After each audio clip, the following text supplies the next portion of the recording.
It's a new year. It's time to meet with your boss to update last year's goals and set ones for the coming year. You always feel slightly flat footed when having these review meetings. Your boss knows how hard you work and the value you bring, right? Right? Is there something you could do to prepare and actually drive the meeting this year? And let's not forget the goals you had for your family, hobbies, and health. Did you achieve your goals in those areas? You're not sure. Well, grab a cup of coffee and let's chat about conducting a personal and professional annual review. I'm Tina Marie Baugh. I have over 25 years of hands on experience in technology leadership. I aim to provide practical insights so seasoned tech experts turned managers can bridge the gap between their technical prowess and leadership excellence. So, why conduct an annual review? It's a moment we can pause, assess, and realign. We often get caught up in the day to day hustle, especially in tech, where things change rapidly. Going through a personal and professional annual review gives us a chance to see the bigger picture, celebrate our wins, learn from our missteps, and appreciate our journey. It's not just about professional growth, but personal growth as well. What are the benefits of annual reviews? First, an annual review enhances self awareness and personal growth. Reflecting on the past year helps us to recognize our strengths and where we can improve. Secondly, it's crucial for strategic planning and goal setting. By looking back, we set more informed and realistic goals for the future. And finally, it sharpens our decision making and prioritization skills. Understanding our past choices helps us make better ones in the future. Every year, I carve out 2 3-hour blocks. The first block is to reflect back on the past year, gather everything I have learned, big wins, and opportunities for the coming year. The second is to plan for the upcoming year. More on this in another video. 6 hours sounds like a great deal of time, right? Did you know the average person spends 20 to 30 hours planning a vacation? You've taken one of those in the last couple of years, right? So we can take 20-ish hours to plan a vacation, but not 6 hours to help close out one year and plan the next?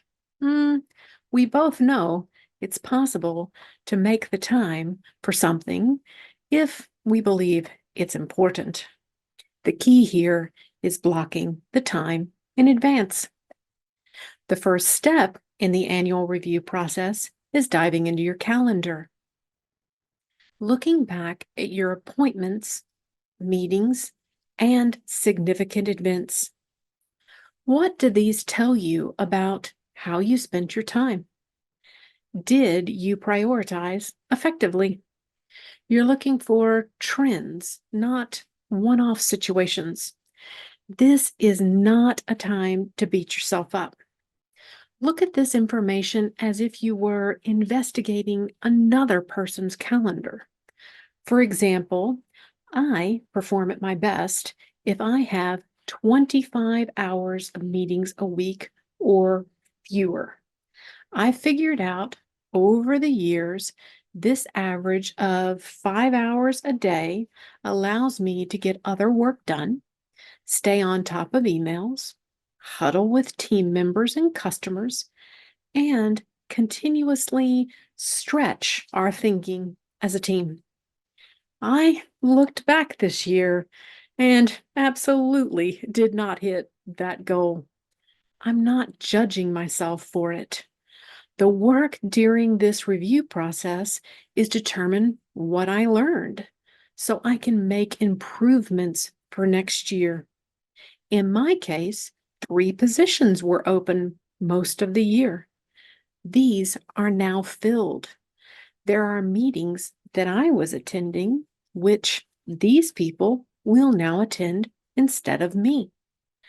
In addition, there are 2 meetings that have almost the exact same attendees each week and very similar focuses. I'm going to visit with the project manager leading these meetings and see if we can combine them. These things will all help me get to that 25 hours of meetings a week goal. Again, this is not a time for regret. This is a time for learning. Now, let's dive into step 2, reviewing your projects. This is where having a master project list comes into play. Do you have one? It's surprisingly common to find that many IT professionals don't.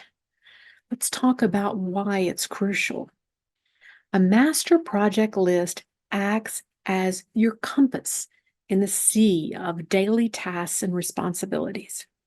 It's not just a list, it's your strategic tool for success. With it, you can prioritize effectively, understand the impact of new work, and communicate clearly with leaders and team members about the status of projects. Now, imagine not having this list. It's like sailing without a map. You risk losing sight of priorities, getting overwhelmed by new tasks, and struggling to keep everyone informed of where things stand. What does your navigational tool look like? When you take stock of your responsibilities each week, what do you refer to? It might be a straightforward spreadsheet, a comprehensive project management application, something like Microsoft Project or Asana. It might be a personal digital to-do list. In my professional world, for instance, we use a spreadsheet to track all major projects across the IT leadership team, offering a unified view of our efforts. On a personal level, Todoist is my go-to. This is about finding a method that works consistently for you and sticking to it. With your professional and personal project lists in hand, review each entry for the outcomes achieved and the progress made throughout the year. Reflect on your successes and the areas where you see room for improvement. This isn't just a routine check. It's a learning opportunity to gear up for a more productive and successful year ahead. Evaluate how each project aligned with your overall goals, the challenges faced, and the strategies you employed to overcome them. This comprehensive review is crucial in shaping your future goals and recognizing your growth and achievements over the year. Step 3 of this review process is where we get to talk about the good stuff. What are your top personal and professional successes this year? I like to call these moments and milestones.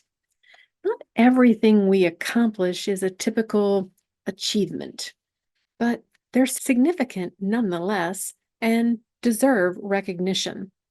Remember, this reflection should encompass all areas within your wheel of life. What's the wheel of life? It's a holistic tool that helps us visualize our lives in various dimensions. This includes things like family, faith, hobbies, health, wealth, community, personal growth, and work. Each segment of the wheel represents a different aspect of our lives, helping us see where we're thriving and where we might need more attention. I'll give you an example of moments that I wrote down for this past year. I had a goal to engage in person more with my extended family. This can be tough when we are in different cities and all work. I had to be intentional in making time for these visits. I wrote down attending in person events in January, May, June, and more. These are not achievements, they are moments that help me achieve my goal. Step 4 is probably the hardest for most people. It's where we reflect on and document our learning. Up to this point, you have gathered a good deal of information. Now it's time to ask the tough questions and write down the answers. Thinking about the answers is not enough. When you were first learning C++, EIGRP, or Oracle, could you just think about it and absorb the knowledge? I know I couldn't. I had to read about it, think about it, and write things down. If you really want to learn from this past year, you will need to take notes. Here are the questions I go through during my annual review. First, what are your significant achievements? Here we reflect on the 2 or 3 most significant achievements in your work life. Then do the same for your personal life, considering various domains like family, health, and hobbies. In total, aim to identify about 6 to 8 key successes across all these areas. This balanced approach helps you recognize both your personal and professional accomplishments and milestones. 2. How did you grow over the past 12 months? What's different? At work, you might reflect and see your focus on delegation has paid off. You're delegating more and doing so in a way that is yielding good results and high team member satisfaction. In your personal life, you may find that by scheduling one-on-one time with your significant other, you have grown as a partner. In the health domain, I've grown by increasing my strength. 3. What are some new skills you developed? These can be technical, team building, problem solving, and more. Now, those were fun, right? Now for the harder part. 4. What were the biggest obstacles you overcame this year? What happened? The key here is to tease out the talents and strengths you brought to the situation, which allowed you to overcome it. You want to acknowledge that and see if there is anything to be learned from the experience. 5. What were your biggest failures? What did you learn from them? No one leads a perfect life. If you're not failing, you're not progressing. Do you remember Apple's Lisa computer? Probably not. It was a complete failure commercially. Yet, without Lisa, there would be no Macintosh. So, document your failures like an outsider and what you learned from them. I usually end up with 3 to 5 total across all life domains. 6. What goals didn't you accomplish? What got in the way? If you set goals last year, this seems an obvious question. Take the time to really think about it. You may have been too aggressive in setting 15 goals for the year. You may have had a major life change. You may have lost passion for the goal. Remember, this reflection is for you. It helps you close the book on last year and set up the next year. Be honest with yourself. 7. What 5 to 7 words describe this year? Honestly, this is the part that slows me down each year. I reflect on this question for quite a bit. A friend recommended I take all my answers to the previous questions and put them in a word cloud generator to spark ideas. It helps. Why answer this question? This question forces us to be concise about the year, gives us clarity, provides some emotional insight, and gives guidance for the coming year. And that's my 7 reflective questions for step 4.